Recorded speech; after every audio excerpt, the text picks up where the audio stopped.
Halo minasan, balik lagi di channel Tao-chan, di mana kita akan membahas manga dan anime populer. Tapi sebelum itu, silahkan minasan klik tombol subscribe dan nyalakan lonceng notifikasi agar minasan tidak ketinggalan info terbaru dari Sensei. Bila sudah, mari kita berangkat dan tancap gas!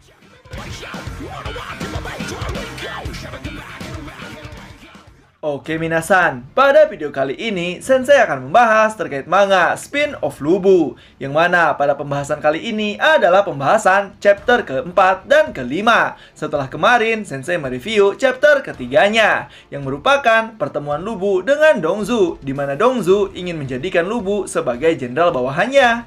Dan gimanakah kisah pada chapter 4 dan 5 ini?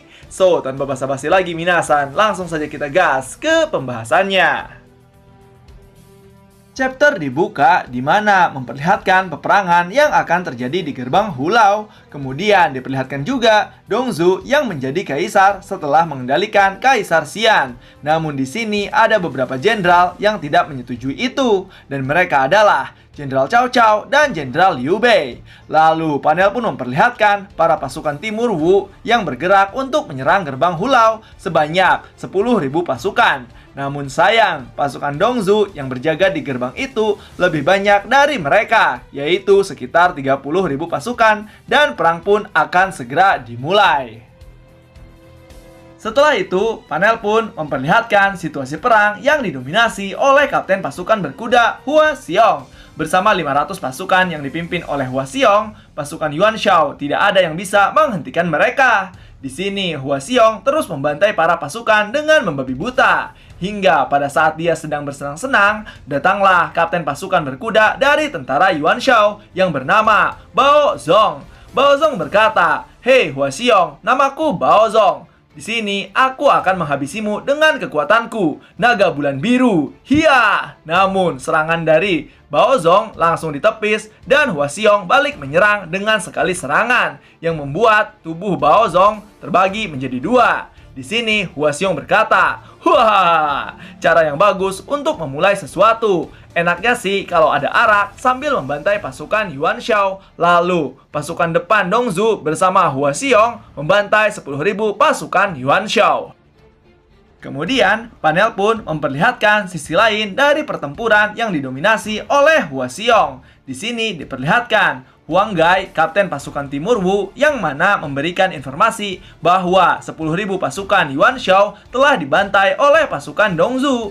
Dan Huang Gai memberikan info terkait pemimpin pasukan Dongzu yang dipimpin oleh Hua Xiong yang akan menuju tempat mereka. Para kapten pun yang mendengar itu tidaklah gentar, mereka malah dengan pede bisa menghadapi Hua Xiong. Setelah itu, datanglah Hua Xiong yang membantai seluruh pasukan yang ada di hadapannya.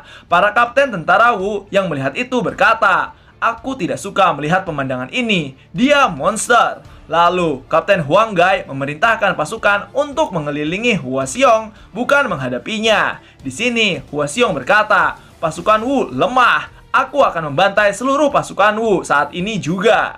Lalu, pasukan Hua Xiong pun membantai pasukan Timur Wu dengan mudahnya dan berkata, "Tentara tidak berguna. Rupanya Sun Jian hanya membawa tikus-tikus nakal saja." Tak lama kemudian, di sini Huang Gai langsung menghampiri Hua Xiong dan menyerangnya. Namun Hua Xiong berhasil menahan serangan dari Huang Gai hingga keadaan terbalik. Huang Gai berhasil disudutkan oleh Hua Xiong, lalu akan menghabisi Huang Gai. Namun pada saat dia akan menebas Huang Gai, tiba-tiba tombak datang padanya dan berhasil ditangkap oleh Hua Xiong, yang ternyata tombak itu dilancarkan oleh Sun Jian.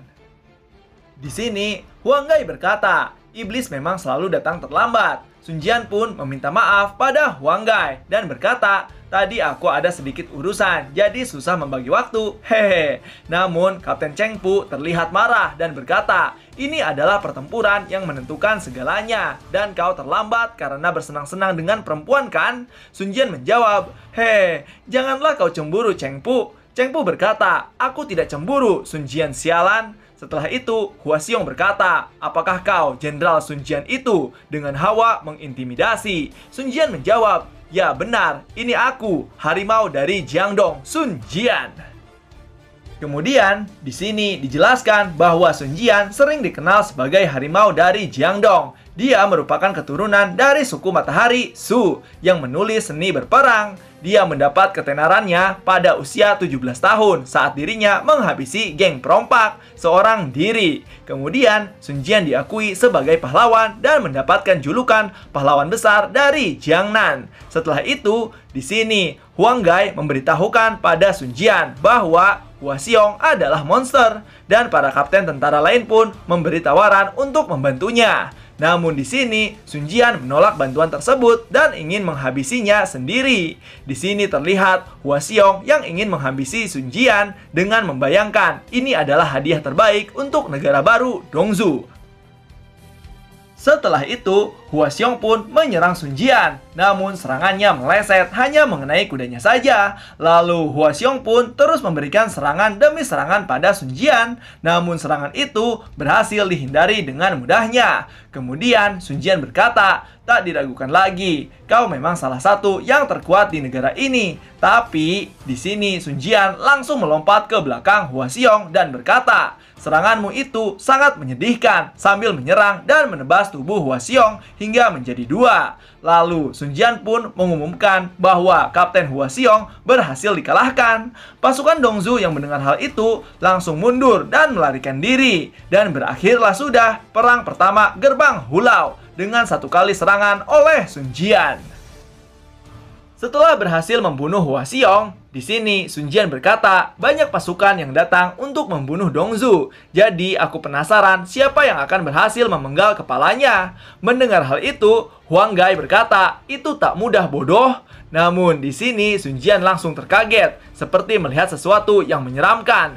Cheng Pu yang melihat itu bertanya pada Sun Jian, apa yang terjadi? Lalu diperlihatkan siluet seseorang yang sedang memantau pertarungan di atas tebing. Sun Jian pun berkata, satu-satunya monster yang tidak terikat oleh siapapun. Apakah itu kau, naga yang mengamuk?